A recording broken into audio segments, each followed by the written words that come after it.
Hey folks, Jim Thomas here, Fitness Management and Consulting. I appreciate y'all being here at the channel today. And welcome back to all of our current subscribers. I certainly appreciate y'all being here today. And for you folks that are new here, it's your first time here at the channel, please consider hitting that subscribe button. I appreciate it. And then also, if you find the content beneficial, please hit that like button as well. And then in addition to that, to learn more about me, learn more about my company and how we can help you grow and develop your business, check out the links below. The courses link, the funding link are two that are pretty popular. And also, certainly, if you're not part of our email newsletter, click that link as well to become part of that.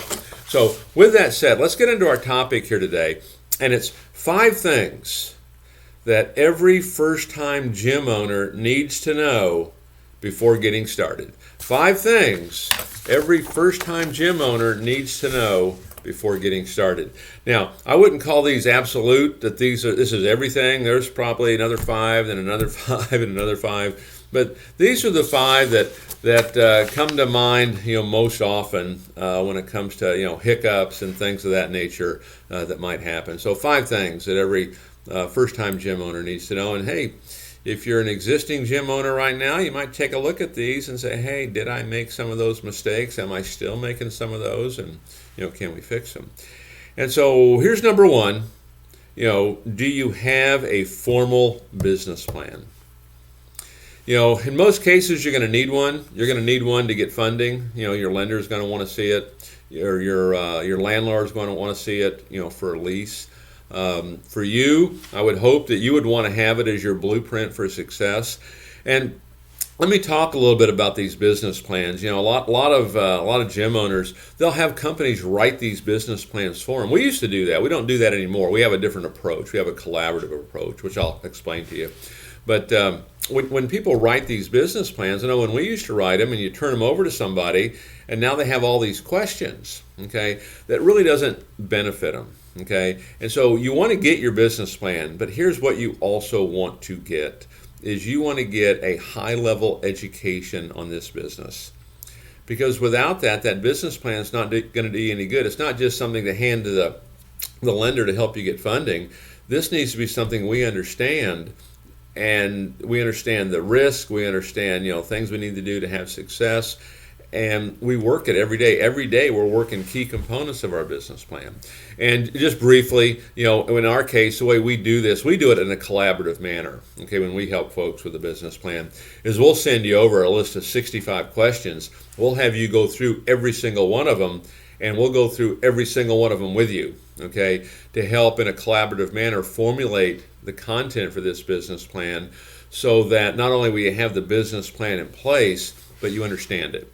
So that when a lender asks you a question, a landlord asks you a question, not only can you answer it, but you know why, okay? But then also, this becomes really your daily worksheet, for how you're going to run your business. So make sure you have a formal business plan and make sure you understand it, okay, completely, okay? Number 2, don't assume that being frugal is the right way to spend. Don't assume that being frugal is the right way to do this. Now, generally speaking, I look at things, I want to do more with less. I don't spend unless you have to. Just because maybe you have money here doesn't mean you have to spend it, okay? But what you don't want to do, don't choke this thing off, because there's certain things we're going to have to do, and I'll talk about it on number 5 here when we get down here on a must-do that you have to be able to do as a new owner. But don't be so frugal that we're choking things off, because you're going to have to generate sales, you're going to have to generate business, you're going to have to keep your people, and you're going to have to continue to promote and get the word out about what you're doing. So, and there's a lot of ways you can do it. I'll give you an example. I'll give you a quick example. Don't assume being frugal. Is a lot of times what I will do, and this is on a frugal side, but we've had a lot of success on sublets, looking for locations, and we'll just go knock on the door, tell them what we're doing. Hey, would you be interested in subletting your space? And we may end up getting a prime location for well under market for the next 3 or 4 years. Okay, to me, that's a pretty good frugal approach to get prime location and to save a lot of money. Okay, now other ways to be frugal, I might just take a bad location with a low rent. I wouldn't do that. Okay. So we will have to spend. Make sure it's budgeted in. Make sure your key performance indicators kind of reflect that. Number 3, this one's always an interesting one. Identify the right partners. If you're going to have a partner, identify the right partners. Okay. One of the common things I get when I get involved in operations and that are trying to get turned around, trying to get back on track, or even just get on track. What's the first thing you want to accomplish? I'll ask. Well, Jim, can you help me get out of this partnership?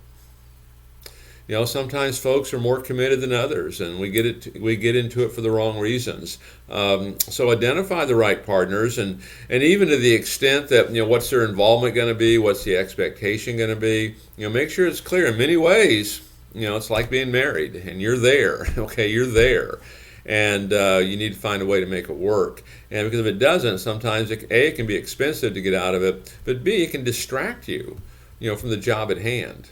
Okay, and we've had a lot of success over the years, helping to kind of unravel, so to speak, some partnerships.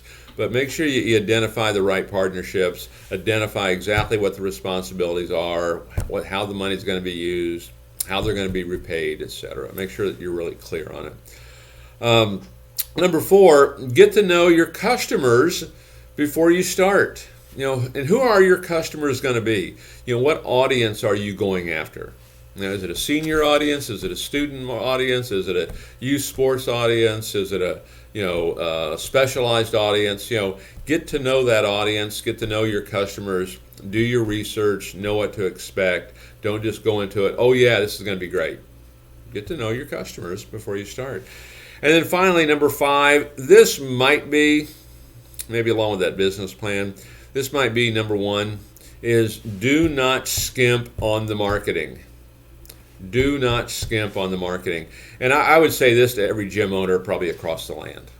Okay? The number 1 problem in small business, and certainly when you're brand new, it's like exponential, but the number 1 problem in small business, no one knows who you are, and those that do, they don't have you at top of mind.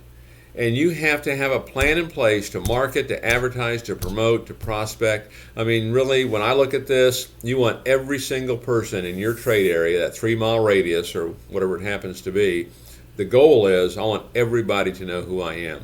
Because the truth is they can't do business with you unless they know who you are. Okay? You have to get the word out. Don't skimp on it. I'm not saying overspend. We can, you're not trying to buy your business. I mean, promote, market, okay? And there's a lot of things that we do. We'll get, field marketing reps is one, merchant programs, a lot of networking. There's so many things you can do, but write yourself that marketing plan of action. Do not skimp on marketing. Can't stress it to you enough, okay? Just because you're there and it's a great facility and you think everyone knows who you are, they don't. You'll struggle if you don't really get that word out. So 5 things that every new gym owner, and maybe every existing gym owner might need to know before they continue on. So take a look at these, see which ones might fit you, how can we fix them, and how can we help you get back on track. So folks, I appreciate being here today. Again, my name is Jim Thomas. My company is Fitness Management and Consulting. Check us out with the links below, and we'll look forward to seeing you all in that next video.